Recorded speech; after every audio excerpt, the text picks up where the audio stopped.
Well, welcome back to the Tidy Hanger. This is Mike, and I'm coming at you with another video. This time I want to talk to you about something a little bit different. What will the collecting of Masterpiece Transformers, third-party Transformers, high-end Transformers of the G1 nature look like at 10 years from now? And since we have to pretty much admit 2019 is almost over, what's it going to look like in 2030? The year 2030. Well, there's going to be a lot of stuff that happens between now and then. First thing I want to say is that we're going to see the economy go up and down. It's already at the up part, so we'll see stock market crashes, recessions, all this great stuff, which does, by the way, affect the market. We're going to see different collectors coming and going into the community. Will it be bigger? We're going to talk about that. But before we can get to anything really specific, I want to admit nobody can see the future. But the way you do predictive models is you look at the past to predict the future, and you use that type of analysis. So the first thing we're going to do is take a trip back a decade ago. So I want to start by talking about what did Takara have out? What was out there in the world a decade ago? And so a decade ago would look at everything up to 2000 and the beginning of 2010. So 2009 releases and older. And what you'll see is we only had a few. Masterpiece was 10 years ago at an extreme infantile stage. When you look at this, you see the 12-inch MPO-1 Convoy was released in the Japanese market, followed by an Ultra Magnus, a teal, turquoise, aquamarine looking Starscream, and then an Optimus Prime MPO-4 released with the trailer, a gimpy looking MPO-5 Megatron, and then we got some recolored versions of the first mold of the Seeker. Okay, so that's what we got through there. Grimlock came out in 2009, we count him. So really, we got 1, 2, 3, 4 molds. No, 1, 2, 3, 4.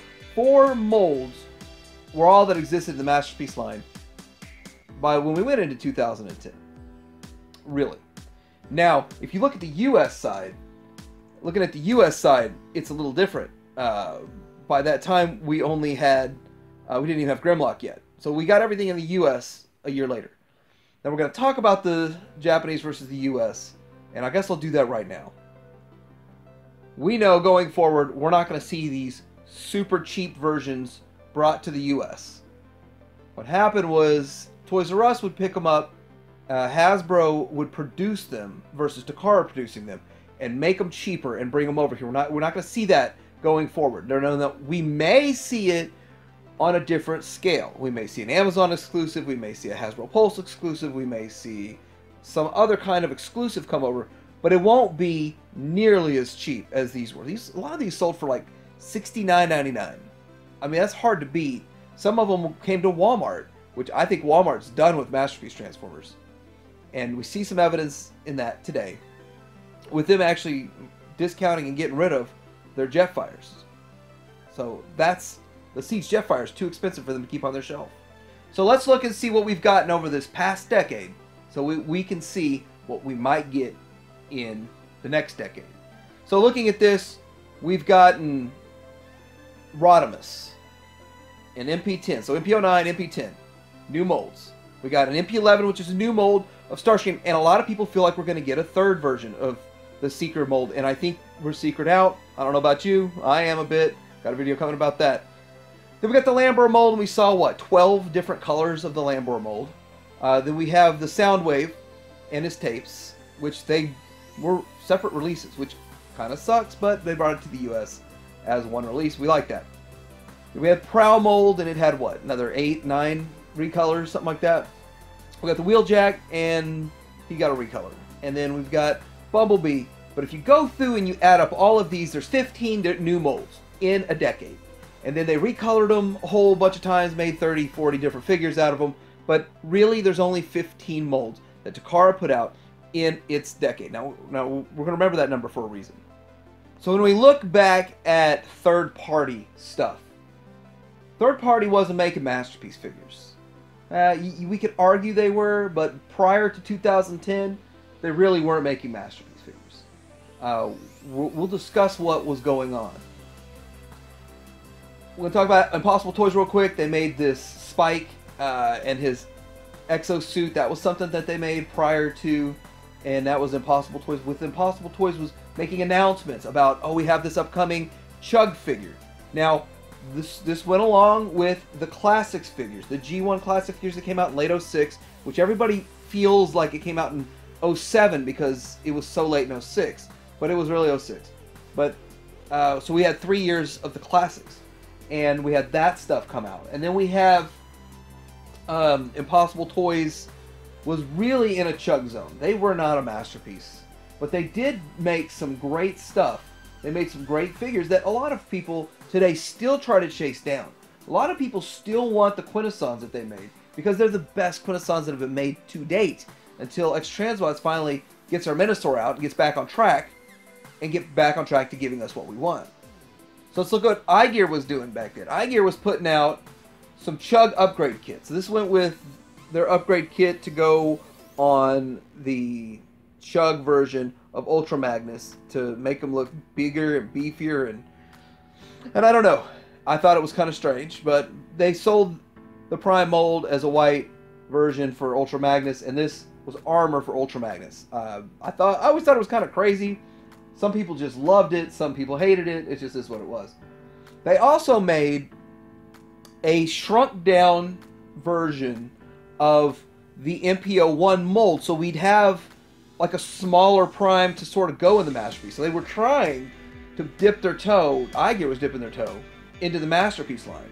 And I think that this was a pretty good idea. I know it was kind of cheaply made, and a lot of people felt like it was cheap. But then again, today, it's actually a pretty expensive collectible. It's a $200 figure, considering it's a knockoff and plastic and undersized. But for what it is, I still think it's pretty cool. There also was the race back then to get to the trailers. We want to make a trailer for what? For your MP01, for your Optimus Prime. And iGear made a trailer now, but that's where we get into Fans Toys. Can you imagine a time that nobody knew who Fans Toys was? I read a thread in 2013, and some people knew Fans Toys only for this figure, really. And it was almost like a little mini history lesson from 2013 for a couple of years. It was interesting. But the Fans Toys Quake Wave is what everybody really remembers for the early days of Fans Toys. And I'm not going to lie, I didn't like it. So I didn't like the look of it, and it was mostly just the lower part of the legs that bothered me the most about this figure. I even handled it in person and didn't like it, but a lot of people loved it. And this thing was what started to put Fans Toys on the map. But Fans Toys also made a trailer, and it was a KO oversized version of the first trailer. Now, again, I'm just reading this stuff. I never handled it myself.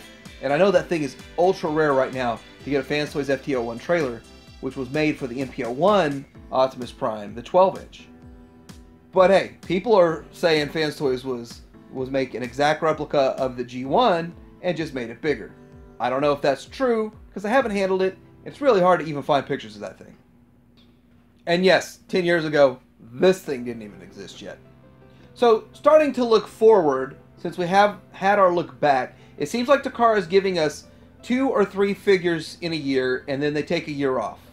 I know in 2016 they put out a couple, 2017 they put out a couple. They took 2018 off entirely, and just did some reissues and stuff, and they were really focusing on their Plus line. And we have no forward guidance for anything in 2020, so they may take that year off. So looking at that, I expect if they do the same amount of releases that they did in the last decade, that's 15 new molds going forward. But I don't think they're going to. I think we're going to get closer to 8 or 10 new molds that get recolored for other figures and stuff, and reissues and Plus line and all this stuff. But I think we'll probably get, at max, in the next decade, 10 new Takara molds. Hey, if we get 15 new molds and then they recolor it to 30 figures, that's great. But it's not looking like that's what's going to happen. Unless they start announcing some stuff and they may do it next year, but the thing is, they usually announce it a year out before it comes.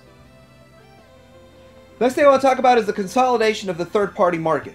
So the third parties are only going to be a few players left making G1 at the end of this in a decade, in 2030. Now I wholeheartedly expect Fans Toys to still be there. But let's do some math and do some numbers, and let's see in the next decade how many Fans Toys figures do I expect to see produced between the end of this year and the beginning of 2030. Fans Toys has, including their combiners, 23 figures that they have announced or hinted to. And with that, I expect them to have all of them out within 3 years. The majority of them out within 3 years. But their track record shows that they've usually put out about 8 figures a year. And they're on track to do that very easily this year. And if you think about it, that makes for some exciting math.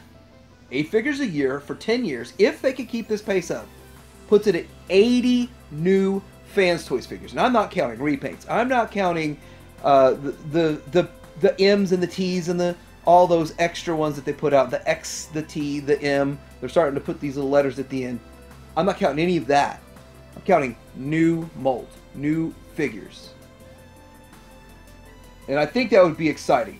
And if you really think about that, that's a huge feat and far above and beyond the amount, the quantity that Takara is putting out.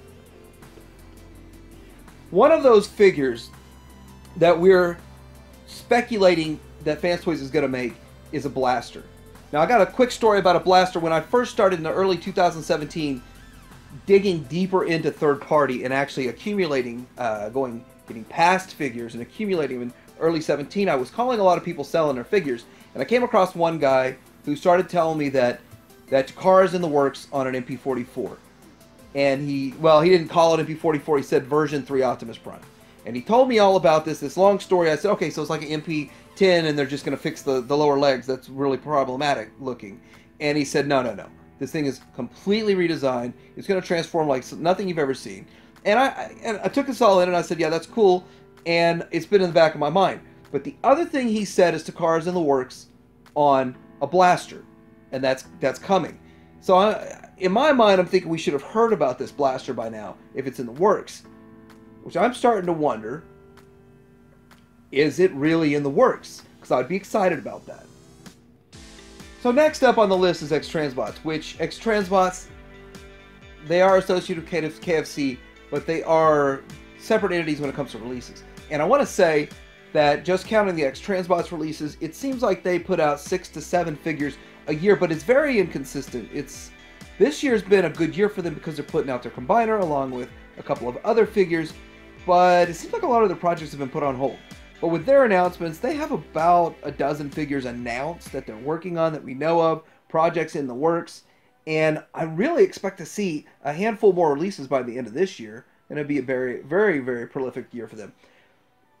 But if you add this up, I'm betting that we'll see over the next decade anywhere between 45 and 60 releases of new molds from X-Transbots if they continue at the trajectory they're going.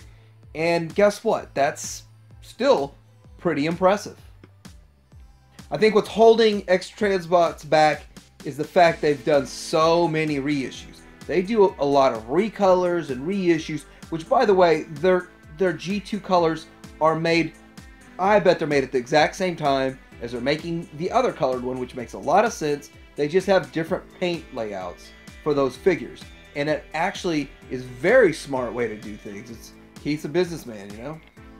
Next up, I want to talk about MMC. MMC is one of the bigger players right now. They make great products. They're working on a combiner, and their Bruticus is pretty interesting how it's coming together. And that's what the majority of their releases are surrounding that Bruticus. Now, they've had some other great releases, and they've actually have a couple of figures that are either the best or the only one that we have, the only option in the Masterpiece line. MMC also has done a really good job of putting their cassettes out, but the thing is, we get these announcements and then we don't see anything for a while. Everyone's excited for these cassettes, and they could put a slew of these cassettes out, but I really think we're only going to get these 4. We're going to get 4 good guys, 4 bad guys. and subsequent recolors of those molds. So adding all this together, it's really hard to calculate how many G1 figures they're going to put out, because they do have their Ocular Max line, the reformatted line, and some of those will not fit in the G1 aesthetic. And the rest of these companies, we've got Make Toys that's allegedly putting out some Seekers, plans for some Headmasters. Over a decade, how many figures G1 wise will they put out? Who knows? Maybe 10, 12? Hopefully if they stay in the game. We got Unique Toys. They don't seem to be doing much else these days with the G1. Then we have a lot of stuff coming out. Beast Wars. We have the movie stuff. A lot of different things that aren't G1 that other companies are shifting to. Why are they shifting to it? Because there's a market for that. But is the market as big as the G1 market? In 10 years, there's no telling how big the Transformer market is. But I personally think it's going to be bigger than it is now. I think we've been growing, the community's been growing, more people are getting involved, because what is going on in the Transformer community is the most exciting thing out there. The most exciting thing in any franchise, and it's because of third party. As much as I like Takara, as much as I'm happy about Takara, I put out a video yesterday talking about the 8 releases. What's going on with Fans Toys, X-Transbots, MMC, and even the other ones, Zeta and those that are putting out a little bit here and there, it still makes it exciting.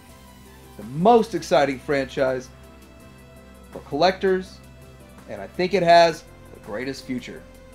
Let me know what you think it's going to look like in 10 years in 2030. Like, subscribe, Tydirium Hanger out.